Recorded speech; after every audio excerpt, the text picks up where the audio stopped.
Oh iya, baik.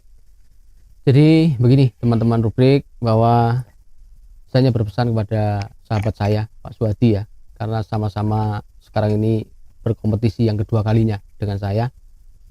Saya berharap bahwa kepentingan saya dengan Pak Suhadi ini tidak akan menimbulkan gesekan di masyarakat. Jadi ketika saya diijabah untuk duduk di meja kelurahan, tidak ada masyarakat yang masih menyimpan dendam. Perbedaan pilihan itu adalah satu keindahan yang luar biasa, sehingga saya berharap kepada Pak Suhadi, tolong kepada teman-teman, kepada tim suksesnya, untuk selalu bisa komunikasi baik dengan teman-teman kami yang di lapangan, dan apabila terjadi satu kendala ya kita harus saling mengingatkan begitu ya, karena pilihannya hanya 1 hari, tapi kemudian persaudaraannya akan selamanya. Milihnya juga hanya 1 ya Pak? Milihnya hanya 1. Pemilihannya 1 hari, milihnya hanya 1. Yang sah berapa? Yang sah 1. Karena kalau milih 2 ini tidak benar ini. Gugur ya. Jadi milihnya 1. Milihnya 1.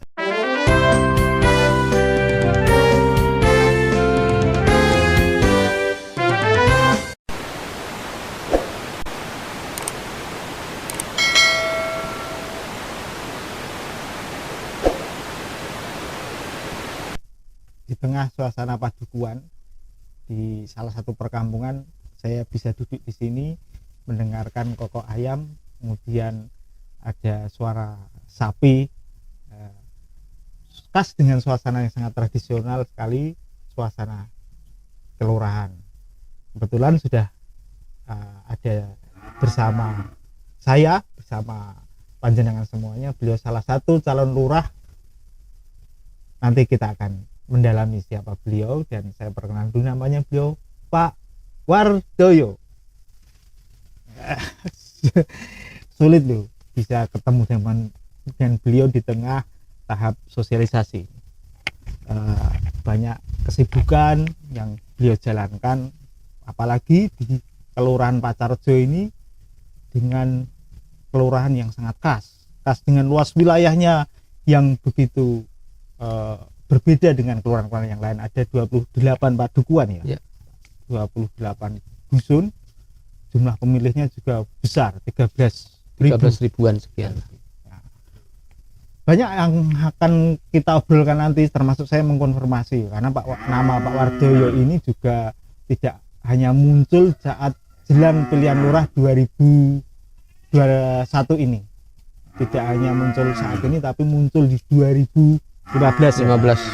Beliau juga bertemu dengan Pak calon yang lain, dan di pilihan lurah saat ini ketemu lagi. Ketemu lagi ya Pak? Iya betul. Dan ini nanti mau saya tanyakan, dalam politik itu tidak ada kawan yang abadi, dan tidak ada lawan, tidak ada musuh yang abadi. Tetapi kemudian dengan bertemunya 2 kali ini, kemudian seakan-akan kemudian lawannya abadi, temannya abadi, musuhnya abadi. Itu. Tapi sebelum ke sana, silahkan Bapak memperkenalkan diri supaya masyarakat Pacarjo di 28 padukuhan itu mengenal lebih dekat lagi dengan Pak Wardoyo. Silahkan. Baik, terima kasih Mas Indro. Kepada warga masyarakat di Kelurahan Pacarjo 28 padukuhan yang saya banggakan, saya cintai, perkenalkan, saya Wardoyo. Saya ini berkelahiran Gunung Kidul, asli Tonggor, yang saat ini saya bersama dengan rubrik ya, sedang ya ngobrol-ngobrol lah, santai. Sekedar memperkenalkan saja bahwa saya mencalonkan diri sebagai lurah Pacarjo dengan nomor urut 1 ya. Jadi mohon untuk kita pahami bersama bahwa kontestasi pada tahun ini saya kembali mendapatkan nomor urut 1. Saya punya istri 1, anak 2, yang saya tinggal di salah satu padukuan yang ada di zona timur di wilayah Pacarjo. Kalau dari geografis ya kayak gini nih Mas. Jadi letak geografis kami ada seperti ini. Cuman ini tidak menjadi satu masalah bagi saya, karena akses yang kita tempuh pun juga sudah tidak sulit lagi begitu. Mungkin perkenalannya ini. Jadi kalau mau lebih dalam dengan saya, nanti simak apa yang saya sampaikan bersama teman-teman dari rubrik gitu ya. Pak Wardoyo, perlu saya konfirmasi sebelum kita bicara lebih lanjut. Selama 6 tahun ini Bapak bertemu dengan Pak Haji, kemudian Bapak kalah ya Pak ya? Ya. Selisih berapa suara? Ya 1000-an lah. 1000 suara. Dari sekitar di atas 10.000, sekitar di atas 10.000 pemilih itu kalah 1000-an ya? Iya. Nah, ini selama 6 tahun ini Bapak terlibat berdesa atau tidak? Jadi Bapak sudah lepas tangan, gandeng aku kalah, aku gua mikir desa, atau Bapak tetap terlibat memikirkan masyarakat, memperjuangkan masyarakat? Wah, itu watakku Mas. Jadi gini, saya itu 2015 ketika kami maju sama-sama dari BPD ya. Karena Pak Suwadi dulu ke BPD. Nah, setelah ketemu dengan beliau ya, kita sama-sama berjuang untuk memajukan Pak Sarjo. Tetapi kemudian nasib berbicara lain. Nasib berbicara lain. Aku ya dipilih mau tapi kalah Mas karo. Ya ikilah yang namanya pemilu ya, pemilihan ya seperti ini. Tapi kemudian saya berpikir dudu watakku kalau saya harus berhenti berjuang untuk masyarakat. Sehingga ketika saya tidak diijabah dilantik, saya tetap masih eksis untuk berjuang di Pak Sarjo. Kebetulan saya menjadi Badan Pemusatan Desa pada saat itu ya, namanya BPD, dan saya berperan dari wakil ketua menjadi sekretaris karena permintaan Mas Suwadi. Karena Musdes itu kan yang menjadi ketuanya kan sekretaris, sehingga saya harus jadi sekretaris. Oke, tak terima, tidak apa-apa.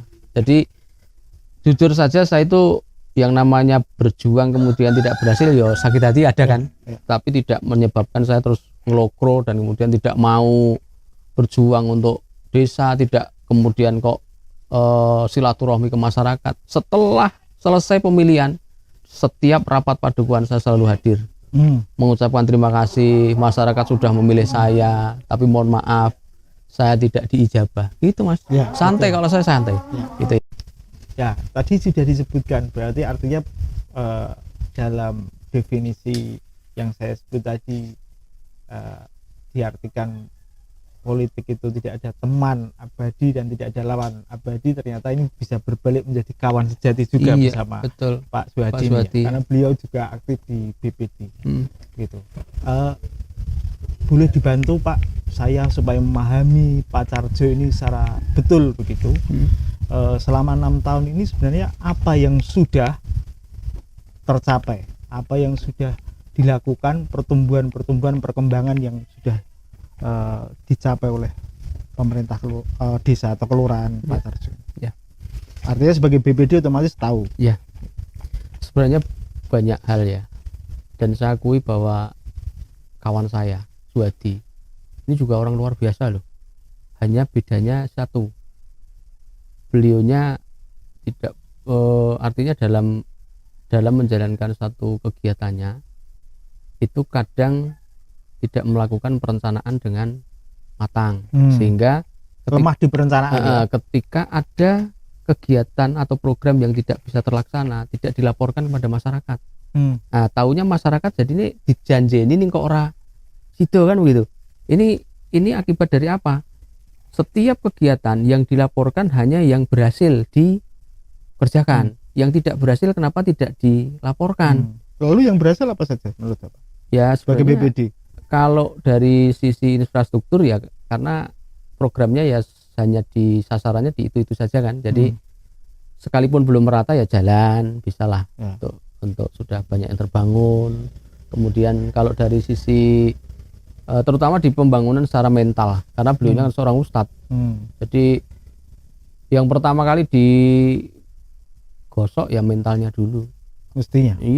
Karena mentalnya, karena beliau seorang ustadz jadi banyak melakukan kegiatan keagamaan. Yang saya tidak ngerti apakah itu kemudian bisa menyentuh ke agama yang lain atau cukup agama Islam, saya tidak ngerti. Karena kalau yang namanya pimpinan kan pemimpin untuk semua. Nah, pemimpin untuk semua. Ini yang saya tidak ngerti ya. Ini kompleks ya Pak di Pak Sarjo. Kompleks, iya. Jadi kalau bicara kebinekaan ada Katolik, ada.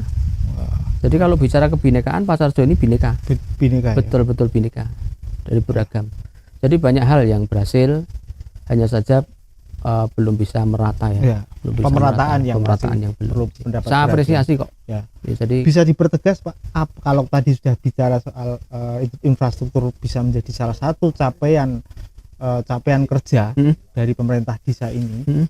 Kemudian yang belum tercapai apa? Sebenarnya tadi disebutkan sudah disentuh pemerataan. Banyak hal ya. Jadi yang belum dicapai ini adalah salah satunya bagaimana pemerintah desa ini melakukan penataan terkait dengan aset desa. Aset desa ini masih carut marut ini, nggak begitu ini ya. Artinya di secara dokumen masih belum bagus lah. Sebenarnya kalau mau beliaunya menjalankan mencatat apa yang dijalankan dan menjalankan apa yang dicatat, ini sudah bagus sebenarnya. Tapi kadang orang mengabaikan itu. Sehingga kalau kita BPD pernah memberi rekomendasi itu? Kalau rekomendasi dari BPD, aset harus ditertibkan, harus dicatat dan sebagainya. Banyak hal, bahkan BPD sudah pernah membuat surat keputusan ya untuk hal itu. Bersama-sama buat surat keputusan terkait dengan tanah kas desa, terkait dengan banyak hal lah, aset yang harus ditata. Kemudian sewa pasarnya, sewa kios-kiosnya. Ini sudah kita rekomendasi, bahkan kita dorong. Supaya apa? Jangan semata-mata kita bangun fasilitas ini hanya kayak program yang tiru-tiru lah. Tapi kita harus mampu menciptakan program ini untuk mendapatkan penghasilan di pendapatan kebutuhan masyarakat. Iya, menjawab kebutuhan. Jadi kita bicaranya jangan karena ingin, tapi butuh. Nah, ini yang penting. Menjadi kunci ya. Betul. Kunci dari setiap pembangunan itu memang kebutuhan dari warganya. Oke, itu ada lagi yang yang belum tercapai begitu? Saya kalau bilang banyak gitu. Jadi saya melihat dokumen di visi misi di tahun 2015 konon bercerita tentang pemekaran. Bagaimana nasib pemekaran ini? Karena 28 padukuhan yang desa terbesar, kelurahan terbesar ada di Gunung Kidul. Catatan yang pernah saya dapatkan di 2015 pilihan lurah dulu, pemekaran ini menjadi nggak tahu menjadi komitmen atau hanya sebagai bumbu-bumbu perpolitikan di tingkat lokal saja. Kalau saya bicara pemekaran jadi lemes mas. Karena gini ya, saya tidak ngerti yang dipikirkan dengan apa yang dirasakan ini sama apa enggak ya beliaunya. Berarti 2015 Bapak tidak mengangkat soal pemekaran ini? Saya tidak ngangkat. Tetapi prinsipnya kalau memang bisa ya oke lah, monggo, karena untuk kesejahteraan ya. Tapi saya tidak ngangkat itu. Nah, terkait dengan pemekaran memang itu bumbu yang kemudian dirasakan oleh masyarakat dan kemudian diharapkan oleh masyarakat yang luar biasa. Sekalipun masyarakat juga mungkin belum begitu paham ya pemekaran ini prosesnya kayak apa gitu. Yang jelas ketika disampaikan, meyakinkan kepada publik, orang akan yakin bahwa wah, calon pemimpin saya luar biasa kan gitu. Seakan-akan lezat. Iya, lezat. Apakah itu hanya manis di mulut tapi pahit di hati, saya tidak ngerti. Tetapi bumbu itu luar biasa. Saya hampir dibantai itu ya karena pemekaran itu. Ini dibantai luar biasa. Karena satu, waktu itu kan Bapak dibantai karena tidak mengangkat isu pemekaran ya waktu itu. Iya. Saya tidak meskipun sampai hari ini pilihan lurah lagi juga tidak dimekarkan. Tidak dimekarkan. Itu tidak terjadi. Iya. Jadi kalau saya bicara pemekaran ini agak nggak begitu ya. Bukan takut ya. Tapi ekstra hati-hati lah. Karena kita juga tahu prosedur pemekaran ini tidak semudah apa yang kita pikirkan lah. Ketika kita maju dan tidak disetujui pun kita ini juga susah payah untuk kembali dari nol. Ini yang harus kita pikirkan, harus kita pahami terhadap masyarakat.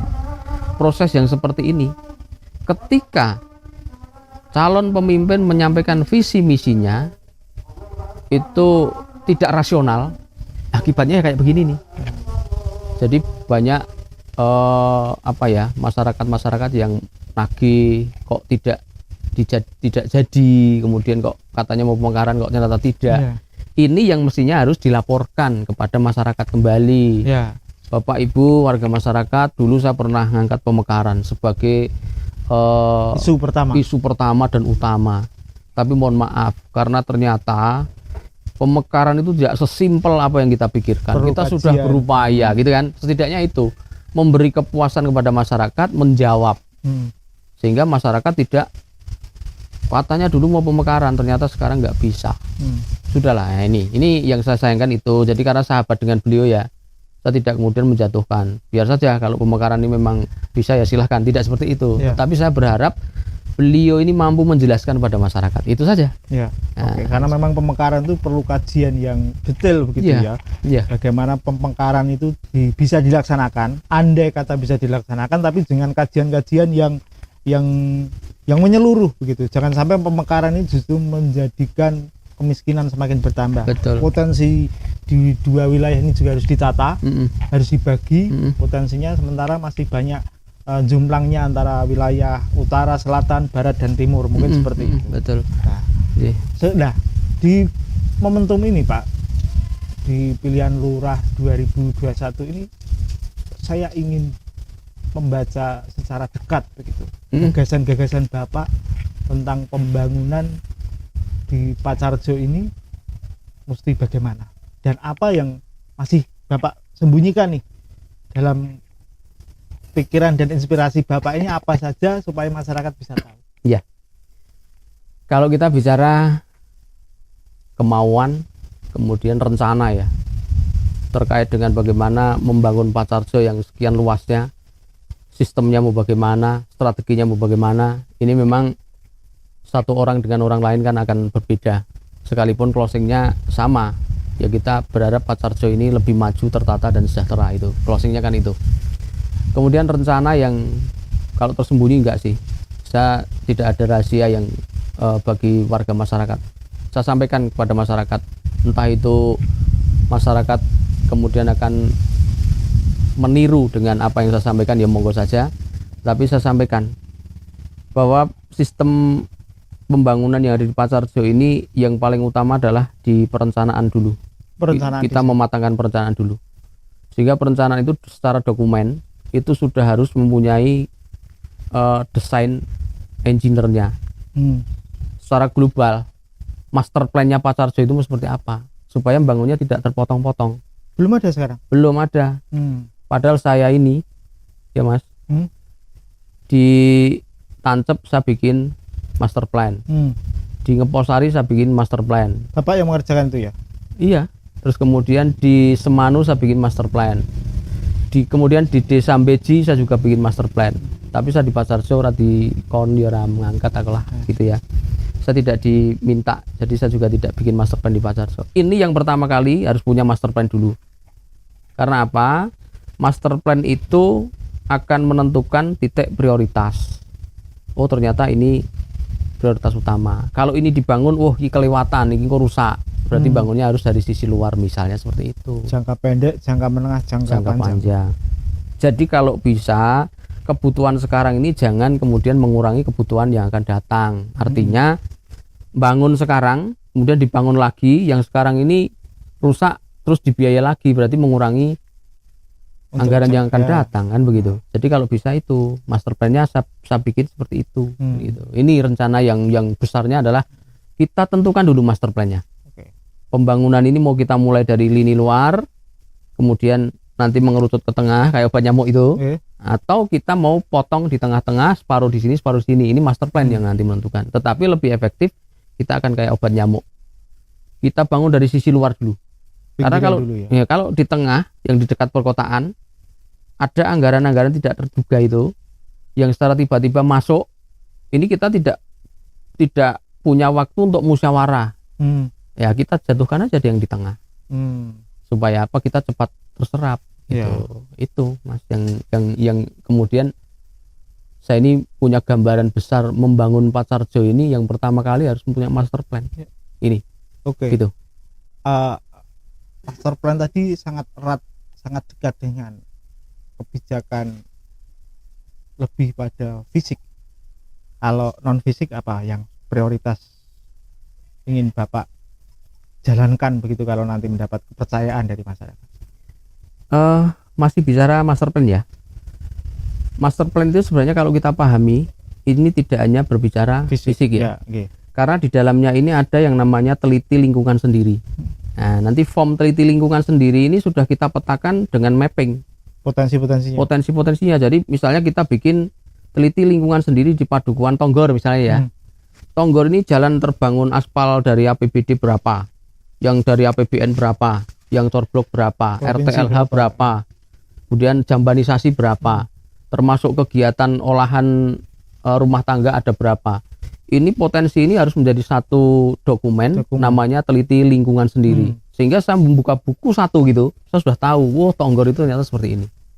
Nah, dari itu tidak hanya menyentuh fisik, yang di luar itu saja bisa tersentuh. Olahan, ini kan butuh pembinaan, pelatihan, kan gitu. Kemudian butuh pemasaran, butuh legalitas, sehingga tidak ada fisik, tidak hanya fisik. Kemudian kita lihat juga, oh ternyata di sini ini kompleks, ada tempat ibadah yang beraneka ragam. Ini juga masuk di teliti lingkungan sendiri. Jadi tidak mesti yang namanya master plan itu hanya berbicara fisik, tapi di dalamnya mengandung potensi-potensi warga. Betul, yang bisa didongkrak dengan kebijakan-kebijakan desa. Kemudian di satu sisi saya ini kan agak heran gini ya, sumber daya alam Patsarjo ini kan sebenarnya luar biasa, tetapi yang saya heran itu kenapa kalau pertemuan rapat-rapat besar yang di situ mengalokasikan anggaran untuk konsumsi, untuk apa, itu harus ambil dari luar. Oh gitu. Kenapa harus ngambil dari luar Patsarjo? Apakah Patsarjo tidak punya, kan begitu ya? Makanya saya kemudian punya metode begini. Pertemuan kader misalnya ini, contoh ya, karena pertemuan tidak hanya kader. Yang terbesar adalah kader padukuhan. Setiap padukuhan itu 20, dari 28 itu kan 10-10 itu, berarti 280 yang secara periodik per bulan. Saya itu punya gagasan begini. Pertemuan itu tolong untuk tanggal misalnya nih ditentukan sekarang tanggal 25 ya, tanggal 25 hari ini. Tolong nanti Padukuhan Kwangen Lor ini untuk uang konsumsinya tak serahkan kepada Ibu Dukuh bersama PKK-nya ya, PKK-nya.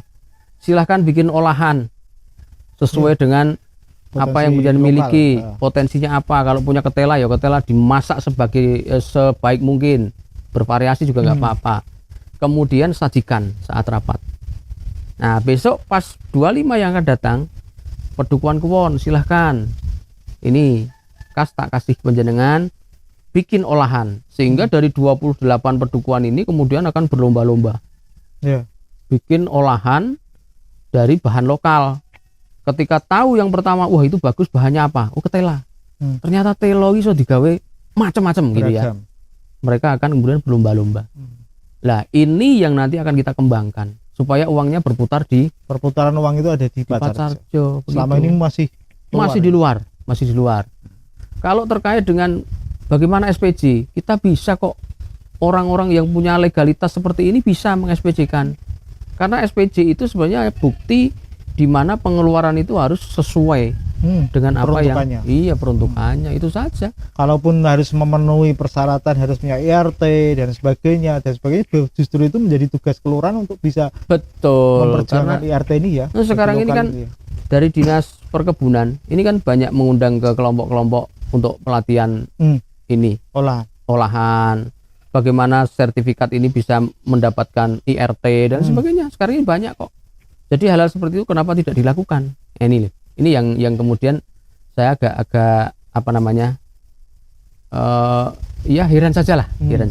Tapi ini menjadi satu PR bagi saya, bersama dengan masyarakat akan bisalah seperti itu.